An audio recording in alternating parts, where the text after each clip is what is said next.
The Chargers have a difficult task coming into town with the Tennessee Titans, but if they let Justin Herbert air it out, they should get the win on Sunday.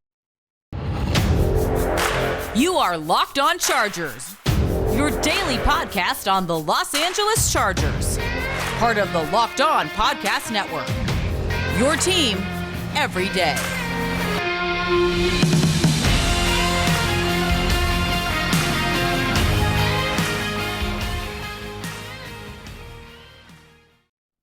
What is up, and welcome into the Locked On Chargers podcast. I'm your host, Daniel Wade, joined as always by my co-host, David Drogemeyer. We've been covering the Chargers now for 6 seasons together, but this is our 5th season as a host of the Locked On Chargers podcast, bringing you your team every day. Thank you guys so much for making us your first listen today, and thank you to everyone for the birthday wishes. I really appreciate all of those. It means a lot to me. But to make sure you guys never miss the show, go subscribe to the Locked On Chargers YouTube channel and also follow the show for free on all platforms wherever you get your podcast from. David, the Chargers have a big one, right? This is an interesting game because it's two teams who are going to be attacking big weaknesses on the other team. It's a bad matchup for the Chargers defense, but the Tennessee Titans really are a good matchup for Justin Herbert and this offense, which has most of its weapons back and could be getting another one back this week with Donald Parham, which I'm excited to see. And I think that's where it starts with this one. If the Chargers can go do what they should do offensively, air it out against a really banged up and poor secondary for the Tennessee Titans, they should be able to put up some points in this game. And defensively, we all know what it's about. And it's not just stopping Derrick Henry. Obviously, that's the big thing. Make Ryan Tannehill beat you. That's the big thing. How do you do that, though? Because it's going to be a very, very tough task. And Brandon Staley's probably going to have to change some things up and go away from some of the things he normally does. And then we'll also get into our bold and our game predictions. But David, when I'm looking at this matchup, it's a great matchup for Justin Herbert. And I mean, they're the Chargers, so anything can happen, but there's just no reason to me right now that I think that they shouldn't be able to light up this Tennessee secondary with Justin Herbert at quarterback. Absolutely right, Daniel. This is a great matchup for Justin Herbert, especially after getting his weapons back in the last game. You get Mike Williams back, who went off, had a great game. Keenan Allen had a great game doing what he does, picking up third downs. And when these two guys put on the tape and they're watching the Tennessee Titans secondary, I'm sure they got their handkerchiefs all tied in the back. They're ready to devour and feast because the Tennessee Titans are 31st in the league in passing yards allowed, giving up 287.2 passing yards per game. And that shows in the last 3 games that they played, there's been somebody that has went off in every single game. Evan Ingram, 11 for $162. With the Eagles, they had A.J. Brown and Devontae Smith both go over 100, scored 3 touchdowns between them. And the Bengals, 114 yards on 7 catches for T. Higgins, allowed big performances for every single one of them. And now the Tennessee Titans have to deal with Mike Williams and Keenan Allen and Donald Parham Jr. on Sunday. Yeah, I mean, the Chargers, should have their full arsenal. If Trey Pipkins plays, that's obviously going to make me feel a lot better about it. The other thing is that the Tennessee pass rush is banged up as well. I mean, they're a unit where Jeffrey Simmons just did not practice on Thursday. He's their main interior guy there after being limited on Wednesday. I don't know if he's not going to play, but obviously he's hampered a little bit. And then they have Danico Autry. I mean, you could tell by listening to Tyler yesterday on Locked On Titans how important that dude is. He was able to practice all week in a limited capacity, so he could be back, which scares me. I mean, the Chargers offensive line, even through last week and some good offensive performances, have really struggled. I mean, that wasn't something that got fixed last week in a big win against the Dolphins, right? It derailed a lot of, touchdown drives potentially and things like that. But you're right. I mean, quarterbacks in the last 2 weeks, 759 passing yards, averaging 379.5 passing yards per game and a combined 6 touchdowns in the last 2 games. This is a secondary that is reeling. They should be getting some defensive pieces back potentially this week, but you still have Elijah Molden on IR, right? Caleb Farley, their first-round pick, who we called a bust yesterday, he's going to be on IR as well. Christian Fulton, who he says is their best cornerback, still did not practice in either of the days this week. You have the matchup. There's really no excuse for Joe Lombardi, Justin Herbert, and this offense to not get it done. But one of the things that has to be better, David, is how they perform in the red zone, because that is a thing. Last week, the Chargers should have put up 35 plus points. At least. This has been a problem with this team all season, right? This is not something that's new, but now they have less excuses. You have the guys back. To me, you need to be throwing it into the end zone more, right? You must. I mean, like there's just too many behind the line of scrimmage, too many at the line of scrimmage throws when they get there. You have to run the ball much better in the red zone. But to me, David, that is something in this game, especially with what the Titans do, right? They could try to milk the clock. You Yeah. might be limited in your possessions in this game. You have to make them count. 47.92 red zone scoring percentage for the Chargers. Touchdown percentage, right? Touchdown percentage, yes, which is really what matters. You want to score touchdowns when you get into the red zone. That's 27th in the league. That's really, really bad. And, it's the same thing against the Dolphins. They were 2 of 6 scoring touchdowns in the red zone. That's just not good enough. I mean, that's why Daniel said the Chargers should have put up 35 plus in that game, because they had the opportunity to do so.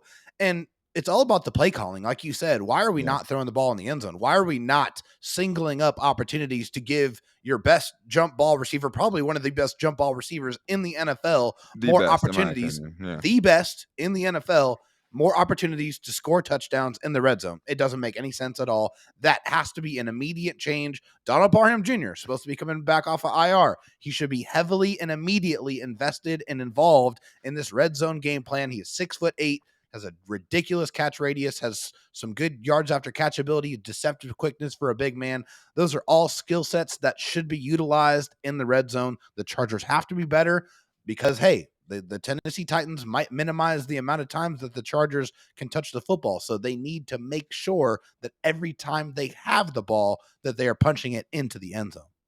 100%, especially if you're getting that close, right? I mean, last week, too many of those possessions ended up in field goals, and you had even one empty possession in the red zone. One of the ones you did get, you had to go for it on 4th down, right? So you'd like it to not have to be that close either, and Right. where you're relying on a 4th down play to get in.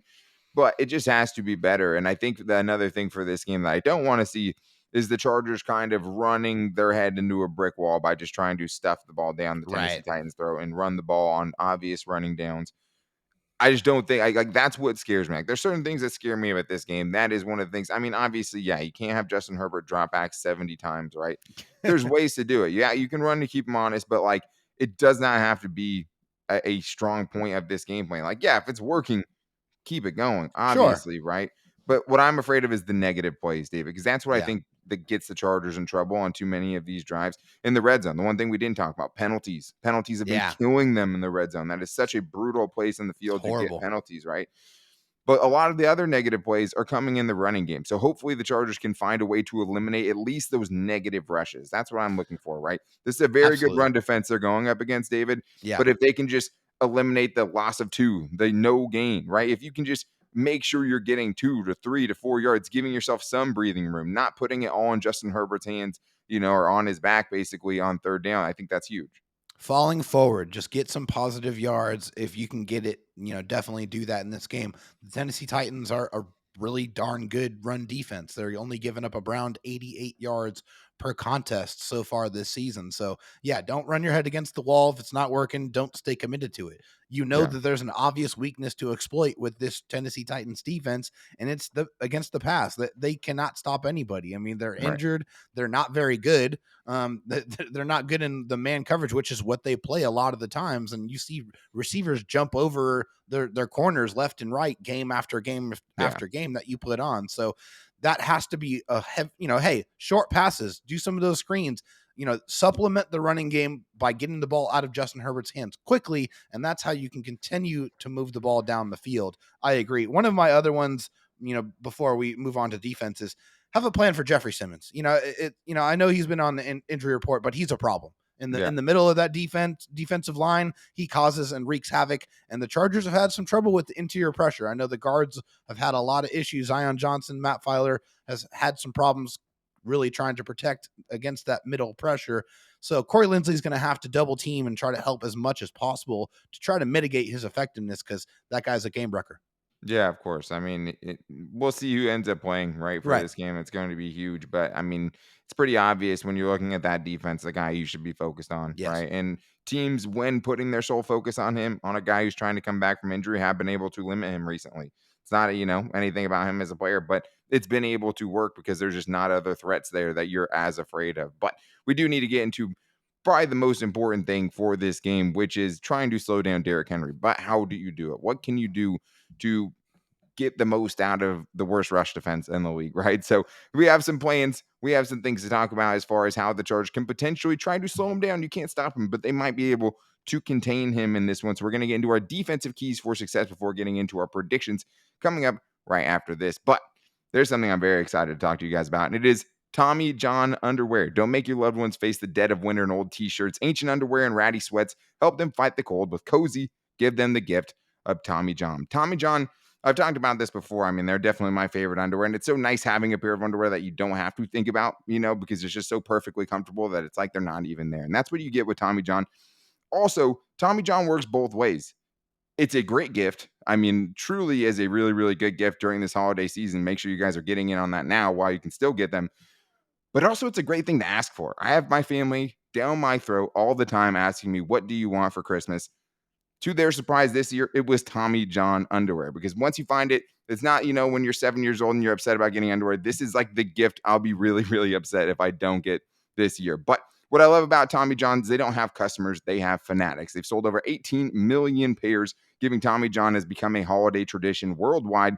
Hurry to Tommy John's Wrap It Up sale right now, guys, and you can get 30% off of everything. This is a huge sale they have going on right now. Christmas shopping, the time is now. We're in, order it now mode.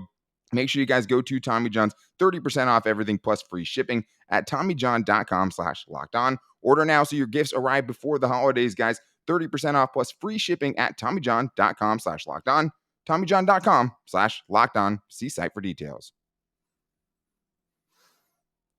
Well, David, so easy to say, stop Derrick Henry and make Ryan Tannehill beat you, right? This is the Of obvious course. game plan pretty much Yeah. anytime you go up against the Tennessee Titans. Yeah, it might have been a little bit different when they had someone like A.J. Brown on the outside, right? And then maybe that's a little bit more threatening, and their wide receiving core has been banged up, and Treylon Burks doesn't look like he's going to play in this game after not practicing all week. Who knows? He can come out of the concussion protocol, and maybe they feel he's good to go. I would say with a guy like that, they're probably not going to be trying to push it. This game all surrounds one thing, though, David. We know what the Titans' game plan is going to be. You don't always know in games what the game plan is going to be. It's pretty obvious in this one, and it's feed feed Derrick Henry as much as you possibly can. I've had Hunter Henry on my mind. I've missed him lately. But how do you do it, David? What do you have to do to stop a guy that you so obviously know is going up against the Chargers' biggest kryptonite? Yeah, obviously this is a guy that what he brings to the table. He's bringing power and just overwhelming relentlessness in the way Yeah. he runs the football. So the first thing to me is you got to gang tackle. You have to gang tackle on Yeah. this guy. It's very important to bring multiple hats to the ball carrier, because that's what it's going to take to limit this guy. You're not going to slow him. You're not going to stop him completely, but you need to try to slow him down. Gang tackle is definitely got to be part of that plan. Yeah, I mean, and hopefully we can see the kind of tackling the Chargers had last week, right? I think we saw a very much improved performance Please. by the Chargers tackling last week. Hopefully they can continue that, because, I mean, that is one of their better performances against running backs last week. I mean, for Absolutely. sure. So I think that is something where, yeah, you have to, it's not a one-man job. And one thing about last week is there actually were some missed tackles, but you didn't notice him as much because there was other dudes right there ready to make the tackle, which is not something Yes. you can always say about the Chargers defense. I think one of the ways you can slow this guy down, it seems pretty consistent in his tape, hitting him at the line of scrimmage, making him stop his feet behind the line of scrimmage. You Yeah. have to get a body on this dude in the first 3 yards. I agree. If you let him get that runway, one of the most underrated, Brandon Staley basically, gave every thought that I have about Derrick Henry, and I think some of the underrated parts, which is this dude pulls away from secondaries, right? Yeah. Like, this dude will outrun your corners to the end zone. It's not they don't want to hit him, which they don't. Right. He Yeah. will just outrun your entire secondary, and I've seen way too many people run through the Chargers secondary. When he stops his feet in the background, sometimes he can get it back going, but a lot of times he can't, and it turns, Right. into a 2 or a 3 yard game. Maybe you get a tackle at the line of scrimmage, and game flow is going to have a lot to do with this. The offense needs to get off to a fast start. Like I said yesterday, last week he had 3 carries in the second half for 2 yards, right? So that's going to be a big part of it. But to me, if you can just stop the explosive plays, if you can kind of just let him get his without letting him have that breakaway, right? I Yes. think you're going to be in good shape, because he averaged 7 yards a carry last week. They got blown out. So it's Yeah. not all about this. But at the same time, David, he has a play of at least 41 yards in 5 of his last 7 games. Like, this dude creates giant plays basically on a week-to-week basis. If you can take that one game away, you're going to really crater, I think, his production, because 4 straight games before the last game, he was averaging 3.1 yards per carry or less in each of those games. 4 games in a row where he's averaging 3.1 or less. Yeah. You can do it. It's just so hard to imagine this Chargers defense does it, but these are the ways you can try to. Well, he just reminds me of a locomotive. He reminds me of a train. He doesn't have that crazy acceleration, but if you let that steam really, kind of settle in and you let him get going, you give him a runway, you give him some yards to get those legs churning and get up to full speed, then yeah, he is a major problem and he can definitely run away from you. But if you hit him and you don't let him get going, he doesn't have that stop and start ability. He doesn't have that Austin Eckler ability to be able to get up to high speed quick. That's not his game. His game is he's got to build into it, work into it, and then he can absolutely take off and go. So I love that. That has to be a big part of that game plan. That's how you're going to be able to put the Tennessee Titans in those third and long situations, which is where you want to be, because there is some opportunities to take advantage of the Tennessee Titans offensive line. 100%. And for some reason, the Chargers have played well against Derrick Henry. And I mean, the Chargers seem to have a bad run defense every year. It's not usually, I mean, it's not always historically bad, But but it's in usually his pretty bad. career, 34 attempts for 123 yards in 2 games in 2018, 2019, right? I mean, that's obviously a long time ago, but he's Sure. averaged in his career 3.6 yards per carry against the Chargers, I'll take it. much higher against pretty much every other team. He also has 3 fumbles in his last 3 games, right? And that is Yes, he something does. I think, but I do think you also can't sleep on this dude as a receiver, because that's one way to kind of give him the space to build up that runway, Right. getting him out in space, getting blockers in front of him and letting him Yes. kind of build off of that, because you don't want this dude running through your secondary. What you want to do is put Ryan Tannehill in bad situations and go sack him, because that's what other teams have been doing, especially the last 2 games where they've A gotten lot. dominated, right? 10 Yes. sacks they've allowed in the last 2 games, David. 10 sacks allowed. That's Dennis insane. Daly is someone, David, I think we talked about yesterday with Tyler Warren, right? Get Khalil Mack as many opportunities against this dude as possible. The dude's As given up many. 11 sacks this year. 11. Yeah. When I saw that, I had to hold on, let me refresh the page and make sure I'm Right. looking at the right thing. Like, is this That is career? crazy. I thought, hey, if you think if you think the Chargers offensive line has been bad, they don't have anybody anywhere close to that level of futility. Okay. That's Yeah. 11 sacks, 8 hits, and 40 pressures. And they're still running him out there trying to protect Ryan Tannehill. And it doesn't really matter how you attack him. I've seen him lose off of speed. I've seen him lose by power. I've seen him Yeah. lose to inside moves. I mean, it doesn't matter. He's I really just mean, not Tyler that called good. him the worst left tackle in the league when he talked about him And when I'm yesterday. watching him, I can't disagree with that. I feel like there's Yeah. definitely some opportunities for Khalil Mack to feast, and you might Yeah. hear a little bit about that later on. But yeah, that has to be something that the Chargers take advantage of when they get in those situations. They need to abuse this guy, and there's going to be a lot Yeah. of chances to do that. Yeah. I mean, even on the right side, the rookie, I mean, he's given up 2 sacks, 8 pressures in the last 2 weeks. So it's like Yeah, they're weak on both sides. Can you find that opposite of Khalil Mack edge rusher to step up again? Can Kyle Van Noy step up again? Because he hey, I had a like the good spin game move, last week. man. That thing was nice. Yeah, he put Teron Armstead in a blender for He sure, and sure that was a did. that was a great. The Chargers got 15 pressures last week, right? Yeah, I love it. And I think for the Chargers too, the biggest thing in this game too is going to be, I talked about it yesterday. Can Brandon Staley create a game plan? Right? He's saying, "Hey, we're doing it on a week to week basis. Yeah. What does it look like this week? We go to more 6-man fronts. That was something they ran a lot Yeah, with can Derwin you go James. against your core philosophy, right? Can you actually go out there and devise a game plan to stop the run, which is not really something Sure. that your defense lends itself to. Well, and I mean, the thing is like, yeah, we saw him make a good game plan last week. It's not like this is the first time they've gone up against someone where you knew you had to stop the running back, right? Right. And then No. I'm talking about Nick Chubb, right? Yeah. Josh Jacobs in that second matchup. Like they've Yeah. known it's coming and not been able to stop before. So I think it's nice. It was great to see the Chargers young defense buy into Staley's game plan last week. Yeah. Going to be tough, and they're going to need some big games, from the interior guys. They need the linebackers to play well again. They had a decent game last week, I thought. Yeah. They need all those things to happen, because if not, it's going to be tough for this defense. I mean, I like the Chargers offense. If it gets into a shootout, obviously I like the Chargers Oh yeah. offense's chances, Absolutely. but at the same time though, they can grind you out if you let them. And they don't. The Exactly. Chargers probably aren't going to have Derwin James for this game, which I know they did it last week. We cannot pretend like that's something that can be sustained unless, like No. without Derwin James. Like, it's going to be much harder to keep doing that, right? Without Derwin Yeah. James, and they're probably going to be out without him again. So Right. we'll see if they can pull off another really good game plan. I'm excited to see it. At least after last week, I have some hope. Hey, let's see what they can do this Yes. week. Let's see what Brandon Staley rolls out there this week, right? I'm excited to see it. But still makes me a little nervous about this game. That's still a terrible matchup for this Chargers defense, and we know what their biggest weakness is. It's going to get attacked. I picked the Chargers to win. Will David Drogemeyer pick the Chargers to win?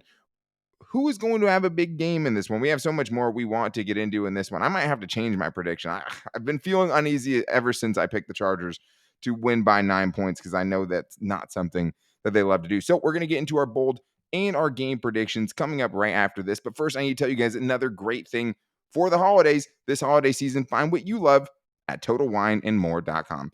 With so many great bottles to choose from, it's easy to find a new favorite Cabernet or Chardonnay or perfect gifts for everyone on your list. With some help from a friendly guide, there's one thing that nobody ever gets upset about, and it is alcohol when for their present on Christmas, right? I know I never have before. So make sure you guys go to Total Wine and More and all the confidence that you guys will have knowing you found something special for the lowest price. Love what you find only at Total Wine and More. Curbside pickup and delivery available in most areas. Visit TotalWine.com to learn more.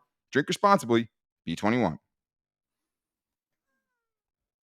Time to get into the nitty gritty here, David, and get into what we think is going to happen in this game. I never feel good when the Chargers are going up against a great rushing attack that can, keep Justin Herbert on the sidelines, but they're catching the Titans at least at a decent time, and the Chargers are getting healthier, at least offensively, at a great time for them, right? And potentially could have the closest thing to a good offensive line that they've had this year. At least they're the guys who started there, besides Rashawn Slater, which is nice. Yeah. Hopefully Trey Pipkins can be out there and look like the Trey Pipkins we saw earlier in the year when he was healthy and playing with a ton of confidence. Please and thank you. Still going to be a ridiculously tough game, in my opinion, though, David. So let's get into our bold predictions here first, because I do think there's some guys with some really good matchups. I'm going to go first on this one, and I'm going with Justin Herbert. I don't think I've used Justin Herbert yet this year, and a lot of that's been because he's been banged up, right? The Chargers have been missing their biggest receivers, and I haven't had a lot of faith in the offensive play calling and much more, right? Or the offensive line, probably even higher than the play calling potentially. But I think Justin Herbert goes off in this game. I think this is an easy bold prediction, this one. I have Herbert going for 390 yards, 3 touchdowns, no interceptions. But I have a little asterisk to it. I have Keenan Allen, Mike Williams, and Josh Palmer all over 70 receiving yards in this game to go along with it. Where are you going?